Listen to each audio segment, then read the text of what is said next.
And we're going to get started. Community united through soccer. We all know that's our vision, trying to unite the entire community through soccer. So make sure and do that. So quiz time. When playing it out from the back, all right, and please put it in the chat. Which scenario is best? So do we have a 1v0? I don't know. 1v1, 2v1, 1v2, or a 2v2? So when playing it out from the back, what is the best scenario? So this is going on the 5 S's and all that good stuff. There's no wrong answers. You know, all answers are accepted. 1v0, interesting. It's not a trick question, guys. 1v0, yeah, okay.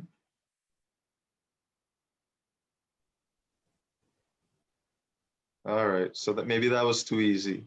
All right, 1v0, yes, correct. That is correct. So 1v0 obviously is the easiest. The second thing we're always trying to do when we're playing it out from the back is what? What is the second best scenario? 1v1, 2v1, 1v2, or a 2v2, where you can do some overlaps maybe. Not sure. All right. Easy peasy lemon squeezy. All right, so everybody knows what the hell that is. So maybe I should have gone harder. I wasn't too sure. Sometimes, you know, I ask questions and don't know if everybody's going to get it. So yeah, 2v1, obviously. Anyhow, let's get into the nitty gritties. The reason why I asked those questions or brought that up is because I wanted to set the tone that we always need to think about playing it out from the back is how can I get that ball to a player where they have no opponent? So it's a 1v0, it's a breakaway. They're taking their space. They're going into the final third, or they're breaking lines or moving it higher up the field. A 1v1. A 1v1 is probably the third best because it's a 1v1. Now, according to the scenario and the situation, it may not be the best, but it's still good. Like a 1v1 is good, especially some players who are really good at 1v1 attacking. 2v1 obviously is very good because you have a numerical superiority, but sometimes in a 2v1 scenario, you can still lose the ball. Maybe because the defender showed the one of the players the wrong way, lack of, you know, the quality of pass, whatever, right? So nothing is steadfast and nothing is perfect, but you want to try to create those scenarios wherever you can. And I already talked to that. But one of the biggest things I want us to understand, though, is the 1v1 needs to be in a place where there's least amount of risk. So on the field, you have the defensive third, the middle third, and the attacking third. I want 2v1s all over the field, okay? I want 1v0s all over the field. But 1v1s, I really want to be specific in when I get where I get 1v1s. Because for instance, I don't want my goalkeeper in the middle there, okay, to be doing a 1v1. That means he can lose a ball or she can lose a ball. In the left and right sides, or left back and right back areas, so I'm just gonna use a pen here. Right here, I put be brave only because it's still in our defensive third. So if we lose the ball, it's gonna be very easy for them to possibly get a counter attack on us, right? So we need to make sure that we're doing the 1v1s in right places. Now in the middle third, I put be brave but be certain. And the reason why I'm saying be brave but be certain is because obviously you lose the ball in the middle third, it's a counterattack. Now the scenario may break down immediately. You might be able to figure it out and sort it out, but you know, you never know. All right, so just be brave but be certain in this part of the field. Last but not least, in the attacking third, obviously you take some gambles, 1v1s there, I don't care. Okay, a coach should not be upset at another player for doing a 1v1 in the attacking third, only unless something. So I'm going to ask that question. When would the coach be upset if you do a 1v1 in the attacking third, but you do not, why would a coach be upset at you doing a 1v1 in the attacking third? So I'm trying to see. There we go. U13 Rowan on the ball. Exactly. So that's the only time I particularly get upset. If a 1v1 happens and somebody else is in a better position to score, then you need to give it to that person, or you should give it to that person. So shout out to Rowan and Nello bringing home the points for the '07 boys and the '04 boys. Yeah, there you go. 08 boys. Oh, wait. Oh, that's Rowan from the '08. Okay. Yeah. Rowan Duff? Yeah. Oh, okay. All right. Good stuff, Rowan. '08's, '07's nothing for you. All right. So keeping you guys on your toes and gals. All right. So anyhow, we're back to it. So standard movement with low pressure from the opponent. So we already went through this last week, obviously.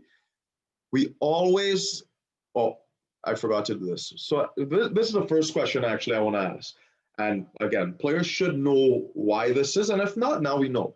Always start the ball in the middle with the goalkeeper wide. So why should we tend to do this? So looking to hear from you guys on the chat, why you think this is important.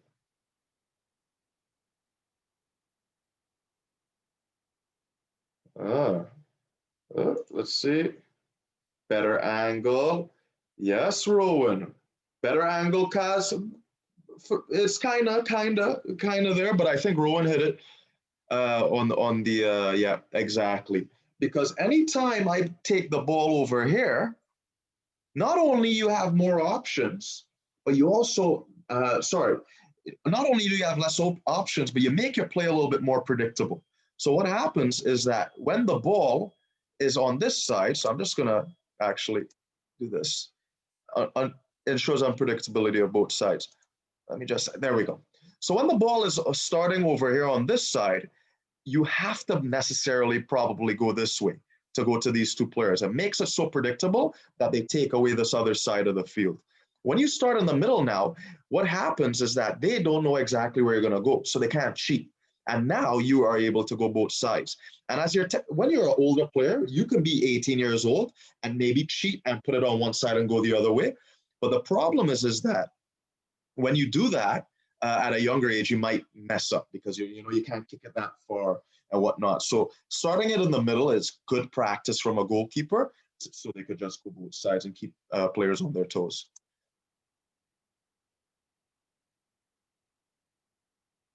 So we're going to introduce the other midfielders now. And now we have a triangle in midfield. So this right now is called an inverted triangle. All right. So in case you didn't know, inverted triangle is an upside down triangle, basically. So now when you go to, your university teams, you go to play pickup, whatever, you have a better understanding of your role. Sometimes some players need to be at the base of that inverted triangle all the time to play it out from the back, maybe because they're technically gifted. But other coaches now may rotate that position. So it's very important to understand that role. With the initial midfield movement, many triangles and diamonds can now be found all over the field. So if you notice now, we get a lot more options. Before, without that movement into the midfield over here,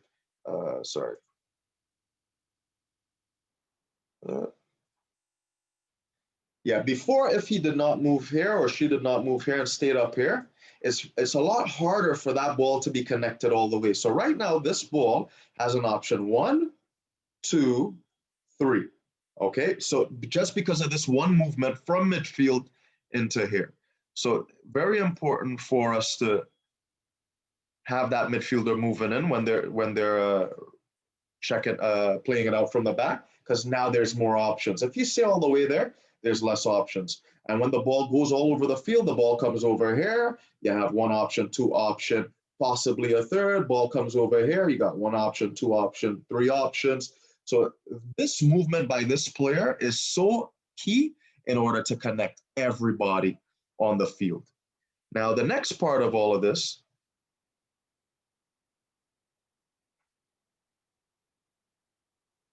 is a sense of equilibrium and structure. So what do I mean by that? I mean that if the ball goes on the right, by the right back or the left back, it should have the same options all the time on paper. A midfielder should always be here, and a midfielder should, if it comes over here, a midfielder should always be here, a center back should always be here. If the ball comes over here, the right back should always be here, the DM should always be there, the AM should always be there. right? If the ball comes to the DM, they should always have an AM, right back, left back. So all these things must always try to be scripted in a way where when the ball goes anywhere on the field, you always have the same amount of options on both sides. It also makes us understand our role better. So if I'm a right back, I know that if my center back has the ball, I need to be in this position in order for that right back to have that outlet pass. And whatever happens on that side, it has to happen on this side as well. If this player has the ball, must have an outlet pass here. And obviously the goalkeeper and obviously the DM. So it's very important to understand how it all ties in, checking it in. So, all right, so we're just going to keep it pumping. Obviously easy on paper to get this structure, but as soon as you put pressure, it evolves the whole thing.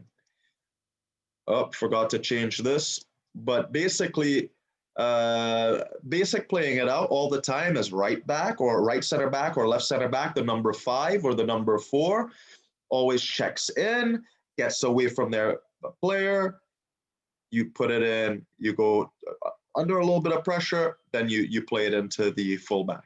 All right, so that's basic. When under a little bit more pressure now, and I'm going to put a few more players now, so it's a little bit more game realistic, a little bit more pressure in general. What happens is that right striker presses well and takes away the space well. So when this happens, under so much pressure, we need to make sure we're having support from different players. So that ball into the center back is making a trigger for 2 supporting players. Those 2 supporting players are obviously the fullback and the goalkeeper. So every single time that right back gets that ball, or right center back gets that ball, sorry, it is a trigger for those 2 players to receive the ball or to support the player. And that's what I'm looking for. Last but not least, one player is obviously not supporting right now, and they need to support as well. But it's very important when that ball comes into the right back, then we give that support. So the midfield run is dictated by the center back pass. Because right now, the center back, I can't ask my center back to come here because they get too close to the goalkeeper's position. Nothing's wrong with checking in a little bit, but the biggest thing is that they need to be able to get that outlet pass from either the right back or the right goalkeeper. So that's their basic job, to try to make it like a rondo. Here is all side. Yeah. All right. So very important that the midfield run is now dictated by the center back, because if that midfielder comes all the way in here now, and the center back is already playing the pass over here, then this player has no outlet pass because this midfielder is now out of position. This midfielder is now here. So the midfielder can check in a bit just to help out, but either if they go this way or that way is dictated by if the ball goes back to the goalkeeper or goes to the right back. So again, that center back pass dictates who's that midfielder's run. All right, so I just put it there. Obviously, the right back got the ball, so the midfielder made the run over there. So now a different approach. Under a lot of pressure, what do we do in this scenario? So it's pretty straightforward. If you want to put it in the chat, just so I feel like you're still there. What's the options right now?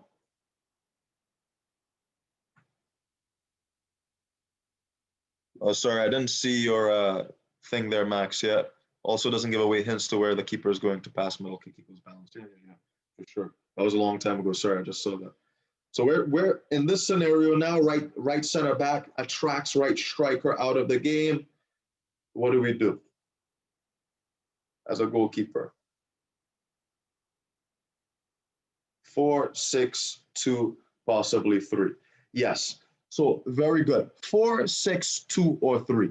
So now what I'm going to say now is I'm going to play midfielder moves towards the space, Alex and Lauren. Very good. So what I want us to start thinking about now is I always try to cut the game into halves. All right. So right now, if I was to just say which side, because right now this is an 8v3, we should win all the time. But if I had a right back here, a left winger there and a right winger, or right winger, left winger, however you look at it. Right now, I start doing what? I start thinking about which side has the less players or the least amount of threats. So if you look on the left side and you look on the right side, which side has the least amount of threats? Left. Oh, I don't know about that. So it's a good idea, Rowan, but let's take our time because remember, this is a defender now or a winger, and this is a winger. So if it's not the left, it has to be the right. But I do appreciate you putting your input. So right now, this player is out of the game. So good discussion. So 3 on the right, 3 on the left. Well, technically not anymore. Because once again, this was a decoy run from our right center back to get the right striker out of the game. So now I'm actually thinking about everything beyond this point. So now, so it's good what you're all thinking about here, but now remember this run here, they're dead. These two are out of the game. That's how I'm pretending, at least. All right, because this right striker pressed really well, fastest opponent in the league. But now it was a decoy run, took that player out of the game. So now obviously we got one option here. Sorry, I'm going to put it 1, 2 on this side, and we have 1, 2, 3 on this side. And the reason why I put the midfielder on both sides is because obviously the midfielder can go on one side, midfielder can go on the other side. All right, so just pointing that out. Does that make sense, everyone? Anybody wants to, what do you call it? Bring up any points regarding that? No? But yeah, so I'm going to go now to what Alex said, and Alex made a great point. In this scenario, technically, I would like this ball going into my right back first. The path to least resistance is what I look for in a team. So there's no reason we should go to the midfielder first, Alex and Lauren. Thanks for putting that in. If we can go to the right back. But there's a possibility this goalkeeper can't kick that far. There's a possibility maybe this right striker didn't bite that much as maybe here instead, and it's a tight pass. So in that event, if that happens, then yes, I 100% want my midfielder checking in. And this midfielder immediately will then get it to the right side. Okay, so I'm just trying to make us think. Again, I appreciate everybody putting in their 2 cents. Don't feel bad if you get it wrong, because the only way this works is if I get some input and I get some dialogue. I'm starting to feel comfortable like I'm on the field. I'm on Zoom right now, and trust me, this is very hard for me to do because I can't see your face. I can't read emotions. I can't use my hands. I can't move. I can't be my natural self. So the more you can engage me and I engage you, is the more this can be a bit more organic, and then I can be to my peak powers and teach the content better. Okay, so please entertain me as best as you can. So good dialogue so far, by the way. So now scenario 3. So we don't need to go through all that stuff before. Obviously, the decoy run took these 2 players out of the game. I'm just going to use the pen again. So these 2 players are dead, out of the game. All right, but now this midfielder checks in and takes a player with them, okay? Or that player is pressing really well. So now, obviously, and I don't need to ask because I think everybody is going to say it if I ask it, is that now this midfielder checks in. Now, if you notice, what we recreate once again, this stupid thing is crooked. Sorry, my drawing is horrible, but you know how it is. We make that beautiful diamond once again. So there's options. So this player is being marked, this player is being marked, this player is technically being marked, but now this player is not being marked. And I wouldn't mind if you can, if there's no pressure in behind here, maybe don't check in that much, just so you can be further away from left striker and midfielder. But it's all good here as well because you're still slightly in behind the 2 players. That's a breakaway. Now you obviously apply your 5 S's. You either turn, take your space, shoot, share the ball, whatever's on. Okay, so only thing I want to add here real quick is when we're thinking about, stupid thing, raise all income, sorry. Only thing I want us to really think about here when we're getting that ball into that midfielder is that the path to least resistance. So right now on paper, it isn't because there's no defenders. But if there's defenders here, then yes, it is. All right. This would be the only viable option to go into. And I really want us to also understand the rules. So that play right there from the 6 or the defensive midfielder. So I'm going to take it back a notch just so we don't end this too quick. I also want us to think about the triggers. So the center back checking in right now, leaving that space open is a trigger for our other players. So now that may mean the number 2 needs to check in a little bit in case the ball comes here, but also it's a trigger for my 6. My 6 or my DM needs to check in into that space because the right center back has done that decoy run for that player to get in. Last but not least, I want us to see that that run is not natural, or it's not just a run. What do you notice about that run? What makes that run unlock the potential of playing it out from the back? I'm going to pretend everybody is being marked, by the way. So I'm just going to pretend everybody's being marked. I'm going to use an eraser here. What did you notice of that run? I'll bring it back one. Oops.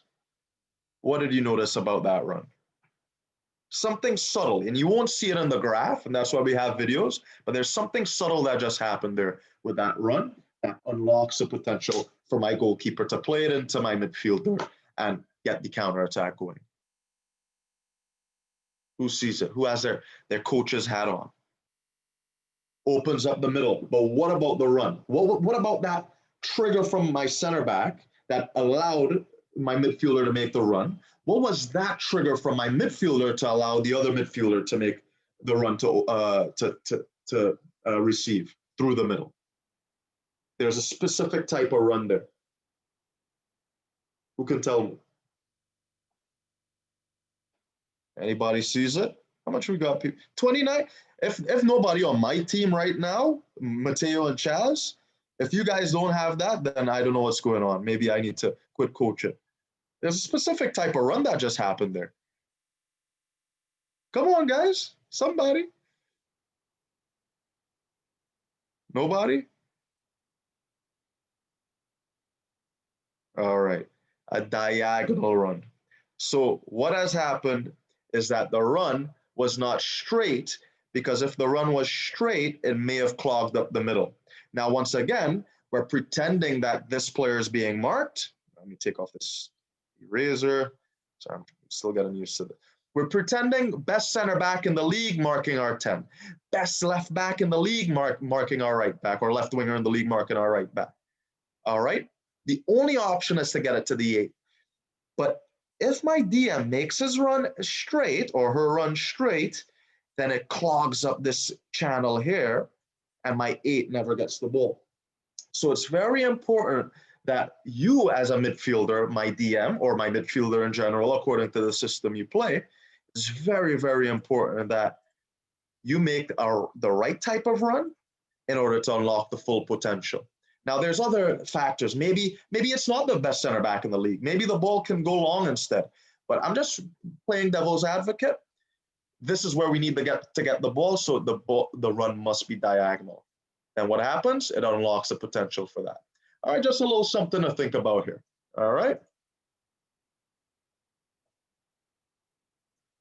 Any questions regarding that? My leaders on the chat, my Nellos of the world, my Casses of the world, any input? Because I feel like I'm talking into a void right now. I want to make sure you people are still there. Or maybe some people are playing FIFA in the background. What's going on over there? I would ask maybe, guys, the number 8, what type of shape does he have? Is flat facing the goalie or has a certain body shape? Thanks, Nello.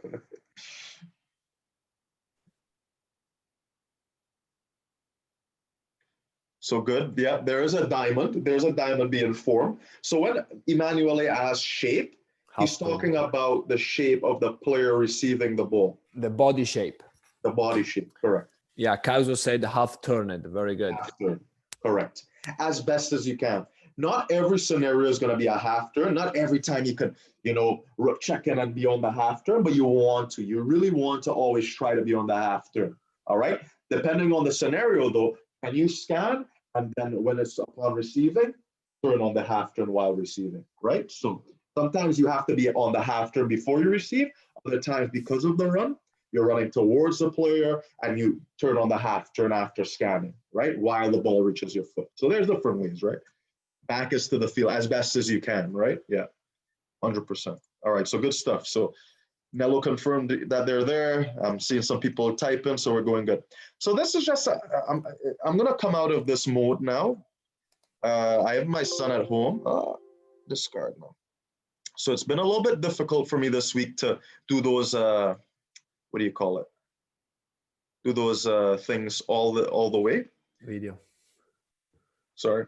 So it was, so what we're gonna do now is just, we're gonna walk through a few different scenarios. So I was gonna do what I did before for the rest of the slides, but now we're just gonna walk it through together.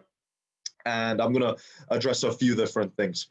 So first and foremost, when this ball goes in, oh, okay, already off the bad start. Whenever this ball starts in our middle, I'm just gonna start standard. We always wanna make sure and get a little bit more separation. So wherever we start is not where we wanna receive the ball. So if I'm here, I don't wanna receive the ball here unless this player is all the way back. So what do I mean by that? This player is here, giving me 10 yards. I always wanna check in maybe 2-3 yards, just to always give myself that buffer. It's a natural thing that every player should always have. So is my, no, I don't. Can people see my face right now? Yeah. Yes or no? Yeah. Yeah. So You can so see what I both. want to do, I'm going to try to show while I do it here. So what I want to do is I want to receive from a player right now. I'm not going to just ask for the ball. I always want to take a quick run backwards to then ask for the ball. It could be 2 yards, 3 yards, 4 yards, doesn't matter. You never want to stand in the same place to receive the ball. I don't know if that demo was good or it was pretty bad in my bedroom, but that's the idea. So that's one thing I always train myself. Even as a striker, I never stand in one place to receive. I move and try to receive that ball to get that separation. So right before he kicks the ball or she kicks the ball, you're here, 2-3 yards, pull away, yell for the ball, you receive the ball, beautiful. Now, when the ball comes here, the first thing I want to make sure always when I'm playing is I have an option forward, I have an option back. I must have those two. If I don't have an option forward because this player is being marked too tight, I must have this option back. And that's why my goalkeepers, my Joeys of the world, do we have any other goalkeepers on the call today? Only one I noticed. We have Thomas, 04. Thomas, yeah, okay, yeah.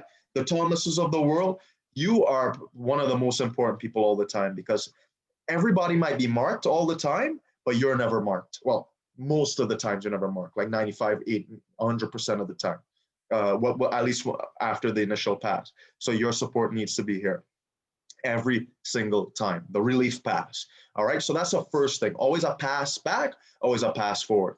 Ball cycles up here, always a pass back, always a pass forward.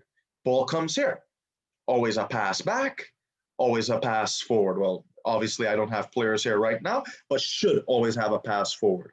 And you go all the way up until you reach the goal. And at that point, when you're close to the goal, score me a goal. You don't need an option forward. Your option forward is actually the goal now, right? So always, that's the first thing I always want us to do.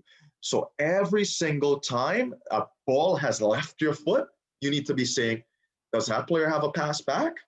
Does that player have a pass forward? Always, every single time. A next common concept that I always use with my players, and anyone who has been coached by me knows it, I want to have support left, right, and in front of me. So that's the next part. What does that form when I do that? Who can tell me in the chat real quick so I'm not just talking my face off over here? Diamond, exactly. So every time that ball comes in over here, let's say midfielder, I need to have a pass to the left of that player, pass to the right of that player, a pass opposite or in front of that player. That's if the player is facing this way. Now, technically, this is not good supporting options. So maybe this player can be brave and run here. Or maybe this player is not the one to support. Maybe this is a player that has to support, and this is a player that has to support. Again, it's based on the scenario, based on if that player, if Alex is half turned or back facing to the goal, you always want to make sure ball is here. Oh, support left of the player. Beautiful. Thanks so much for supporting me there, Rowan. Support right to the player. Even though it's behind, it's still to their right side and opposite the player. If the ball is here, then obviously you need a player over there. But but the ball right now technically is here, so you need support opposite. Where's opposite? Maybe we can say this is opposite. All right, always to get the diamond. Again, it's fluid, but it's just certain things that you need to always think about. So now, the next point I would like to make is the rotation of my midfield. So midfielder interchange of positions. So this is very difficult to do, but it's something that I would like you all to start thinking about. Okay, so ball, let me create the scenario. So I'm going to create the scenario that was created before. Good trigger run. This player checks in. This player is being marked hard. Very, very hard. So I'm going to check in this player a little bit more. I'll bring back my ball to the goalkeeper. What happens, though, is this player makes a run, but this player is wonderful at what they do. N'Golo Kante, Nello, one of the best midfielders in the world.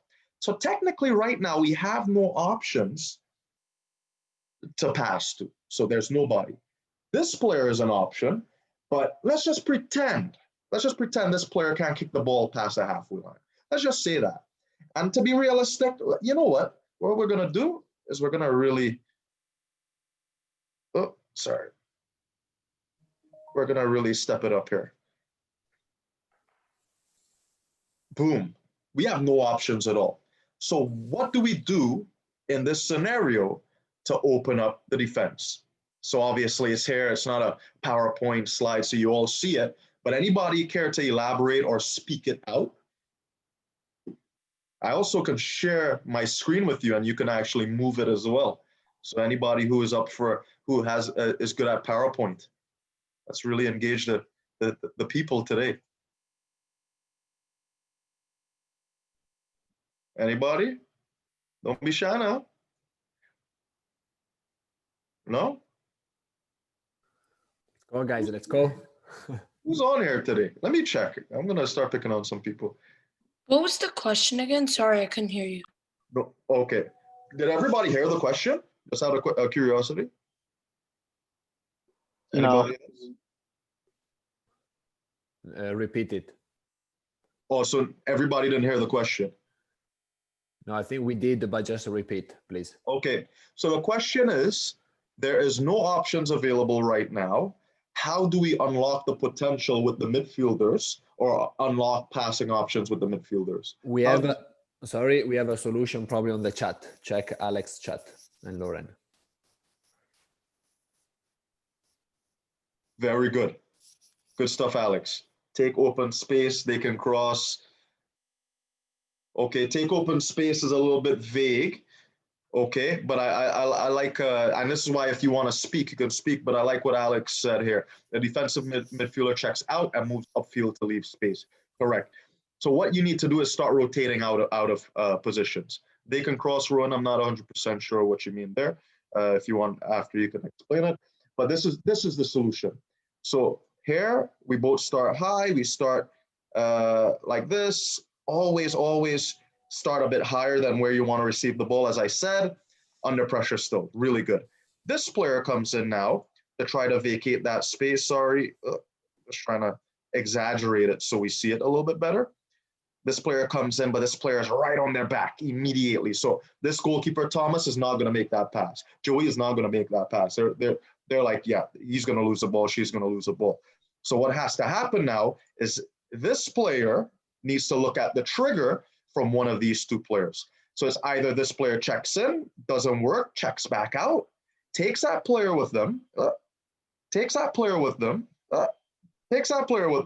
and now this player checks in. Or, which is a little bit more natural, a little bit more what I think would happen in this scenario, is this player over here already just checked in.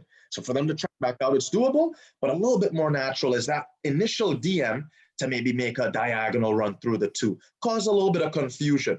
This player over here, Mateo's yelling, no, you got to take him, Chaz. Chaz is like, no, that's your man. You got to stay with him. You didn't listen to coach. And then what happens? Maybe both of them mess up, opens up a pass to this midfielder, or let's just say Chaz and Mateo had it unlocked. They knew what they were doing, but now it unlocks a new channel for this player to receive. This ball now comes in. This player is sleeping over here. There's some player from SC Toronto or Cherry Beach, whoever the hell they are. All right, sleeping, came there too late on the half turn. Maybe this player pulls out, diagonal ball in, goal. We win the game. All right, so all boils back to what? The midfielder interchanging of the positions. All right, I can get into some more, but I actually don't want to be talking anymore. I want to see if these videos work this week because I want to recap last week. All right, so any questions on that before I end it, or was that not explained well? Or it was explained perfectly, but you want to, maybe know about something else? You can mute yourself, guys, if you want.